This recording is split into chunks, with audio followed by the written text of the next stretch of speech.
پہاڑوں کے درمیان ان جنت نظیر وادیوں میں لوگ کیا کام کرتے ہیں، ان کی زندگی میں کیا مسائل اور کیا مشکلات ہیں، یہ سب ہم پوچھیں گے یہاں کے لوکل سے۔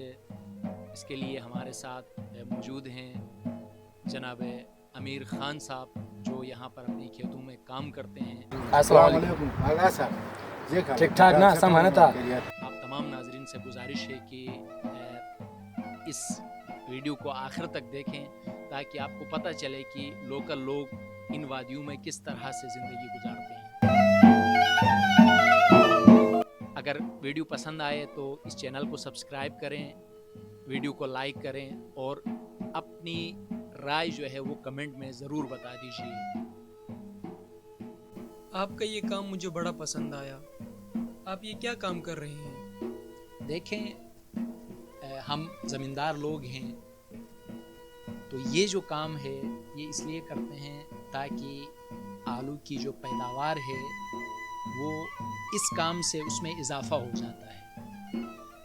اب یہ ہو سکتا ہے کہ ہم اس کو بیلوں کے ذریعے سے بھی کر سکتے ہیں، اور بعض لوگ کرتے بھی ہیں، پہلے ہم بھی کرتے تھے، لیکن اس کا نقصان یہ ہوتا ہے کہ وہ بیل ان آلو کے جو پودے ہیں اب یہ نازک ہیں، تو ان کے اوپر جب بیلوں کے پیر آ جاتے ہیں تو پودوں کو نقصان ہوتا ہے، جس کے نتیجے میں بعد میں آلو کی پیداوار کم ہوتی ہے۔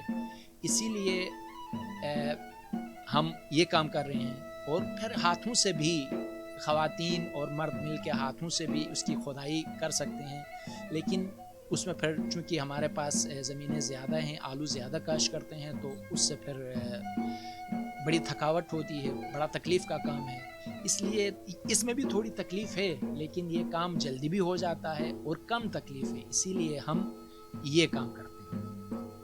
اگر ہم ایسا نہیں کریں گے، جب پودے اتنے بڑے ہو جاتے ہیں تو یہ جو ہم کر رہے ہیں اس کو ہماری زبان میں سم دوک یا سم کھٹوک کہتے ہیں۔ اگر اس وقت آلو کو اس طرح نہ کیا جائے، ان کو سم نہ دیا جائے، تو پھر پیداوار کم ہوتی ہے۔ تو ہم چاہتے ہیں کہ ہماری پیداوار بڑھ جائے، اس لیے یہ کام کرتے ہیں۔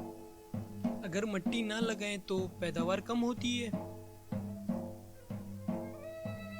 جی، اگر یہ نہ کریں تو پیداوار بہت کم ہو جاتی ہے۔ یہ کام کرنے سے پہلے ہم کھاد ڈالتے ہیں۔ کھاد ڈالنے کے بعد یہ جو پروسیس ہے، یعنی سم دوک والا پروسیس ہم کرتے ہیں۔ مٹی لگانے کے بعد آپ کا کام ختم ہوتا ہے؟ ہاں، تقریباً یہ کرنے کے بعد اگر تھوڑی پیراسائٹس یا جو جڑی بوٹیاں غیر ضروری اگتی ہیں، پھر خواتین ان کو آ کے جو ہے وہ اکھاڑ دیتی ہیں، تو بس پھر پانی دیتے رہنا پڑتا ہے، بعد میں ضرورت کے مطابق باقی اور کوئی کام نہیں کرنا پڑتا۔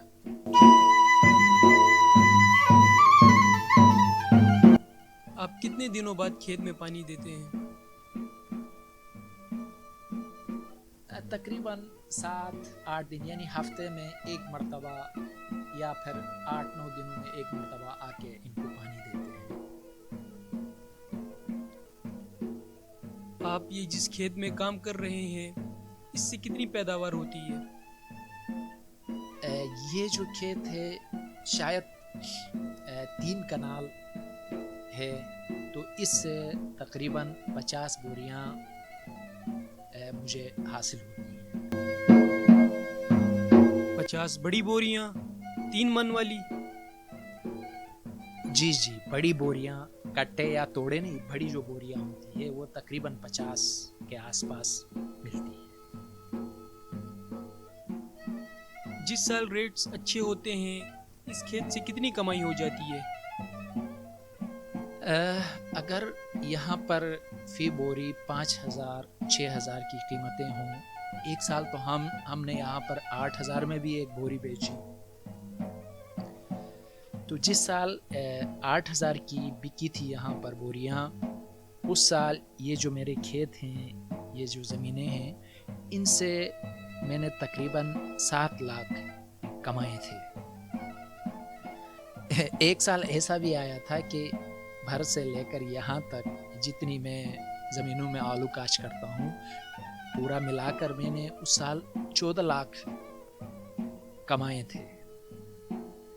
लेकिन फिर पिछला साल ऐसा आया था कि आलू हमारे पास थे लेकिन ख़रीदार मौजूद नहीं था, तो हमारी फसलें खेतों में ही पड़ी रहीं और ख़राब हो गई। कीमतें बहुत कम थी, मंडी में भी लेकर गए, वहाँ पर भी कोई ख़रीदार नहीं था। तो ये सूरत हाल थी। जब माल नहीं बिका तो फिर लोगों ने अपनी खेतों में गड्ढे खोद के आलू उन गड्ढों के अंदर दफन कर दिया ताकि अगले सीज़न में भेज सकें, लेकिन वहाँ पर भी वो आलू भी तकरीबन ख़राब हो गए। इसीलिए आप देखें यहाँ पर लोगों ने इस साल आलू की काश्त कम की है और गंदम की काश्त ज़्यादा है। इस खेत पर बीज, खाद, ट्रैक्टर, किराया सब मिलाकर कितने की इन्वेस्टमेंट हुई है? देखें, गांव से यहाँ तक 500 रुपये किराया है और पानी देने के लिए एक सीज़न में कम से कम 12 से 15 मरतबा यहाँ आना पड़ता है। असल में एक बात मैं आपको बता दूँ ना कि हम अखराजात का हिसाब किताब तकरीबन नहीं करते हैं। ये हमारा आबाई काम है, हमारे बाप दादा से ये काम वो करते आए हैं, इसलिए ज़्यादातर लोग ये हिसाब ही नहीं करते हैं कि वो इन्वेस्टमेंट कितनी करते हैं।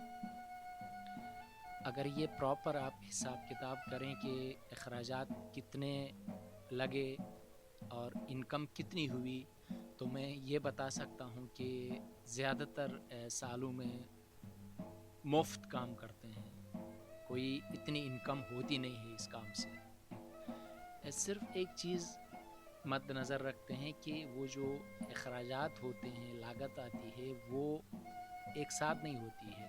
पहले हल चलाने के लिए पैसे दिए, फिर खाद के लिए पैसे दिए, फिर आने जाने का जो किराया होता है वो 4-5 महीने के सीज़न में थोड़ा थोड़ा करके आप इन्वेस्ट करते हैं। तो वो इन्वेस्टमेंट जो होती है वो एक साथ नहीं होती है, जबकि इनकम एक साथ होती है। तो लोगों को लगता है कि ज़्यादा कमाया, जबकि हकीकत में ऐसा कुछ नहीं होता।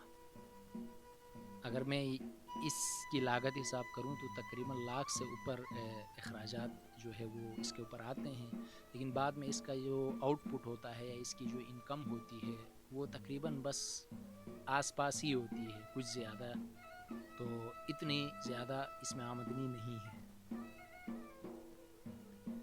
बस यही हमारे पास एक चीज़ होती है कि बाप दादा से ये काम करते आए हैं, लिहाजा हमने भी ये करना है।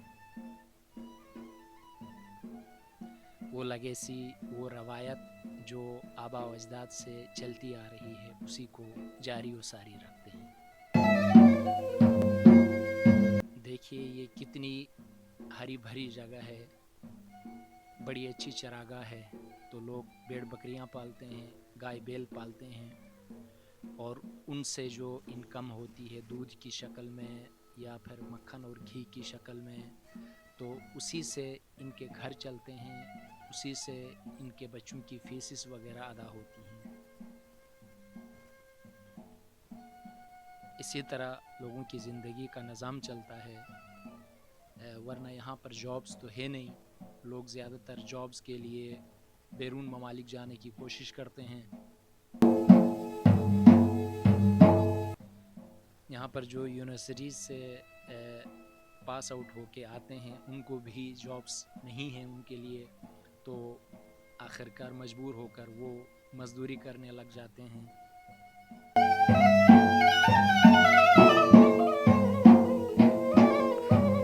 या फिर आके अगर ज़मीनें हैं तो आलू काश्त करेंगे, गंदम उगाएंगे, या फिर गाय बैल और भेड़ बकरियां पालेंगे।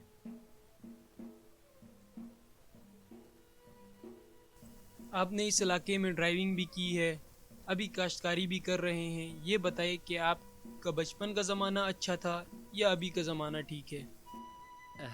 उस हिसाब से तो अभी का ज़माना जो है वो बड़ा अच्छा है, आसानियाँ हैं। अगर मैं आपको बता दूं कि जब हम छोटे थे तब जब यहाँ आना होता था रोड नहीं था, हमारे जो वालिदैन हैं वो घर के सारे ज़रूरी सामान भी उठाते थे और साथ बच्चों को भी उठाकर गांव से यहाँ तक सफ़र करते थे। लेकिन अगर अभी मैं आपको बता दूं तो पैदल आना तो छोड़ें, अगर गाड़ी में फ्रंट सीट नहीं मिलती है तो लोग उस पर भी नाराज़ हो जाते हैं।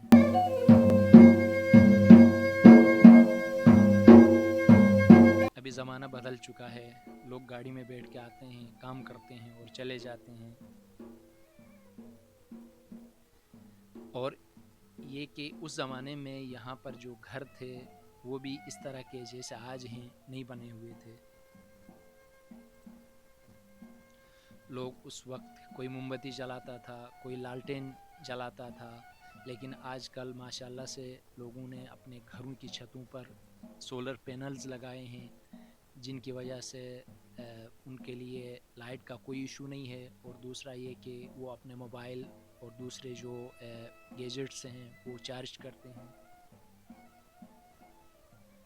उस ज़माने की निस्बत अभी बहुत सहूलियात हैं, इसीलिए अल्लाह का शुक्र अदा करते हैं। आपका बहुत शुक्रिया कि आप यहाँ आए और आपने यहाँ पर काम करते हुए लोगों के बारे में पूछा और हौसला अफजाई की। नाजरीन, जितना ये इलाका आपको नज़र आ रहा है खूबसूरत है, उतना ही यहाँ के लोग अच्छे हैं, इनके दिल साफ़ हैं, पाक हैं। कोई मेहमान आता है तो ये अपनी पलकें बिछाते हैं और जो कुछ इनके पास होता है वो मेहमान के सामने पेश करते हैं। बड़े अच्छे लोग हैं, तो जगह भी बड़ी अच्छी है। इसलिए मैं तमाम नाज़रीन से गुजारिश करूँगा कि वो एक मरतबा देंतर आने का प्लान ज़रूर बनाएं। इंशाअल्लाह आप मुझे दुआएं देंगे। अल्लाह हाफिज़। अगर आपको ये वीडियो पसंद आई है तो इस चैनल को सब्सक्राइब करें, वीडियो को लाइक करें और कमेंट्स में अपनी राय ज़रूर दें। मिलते हैं अगले किसी वीडियो में। अल्लाह हाफिज़।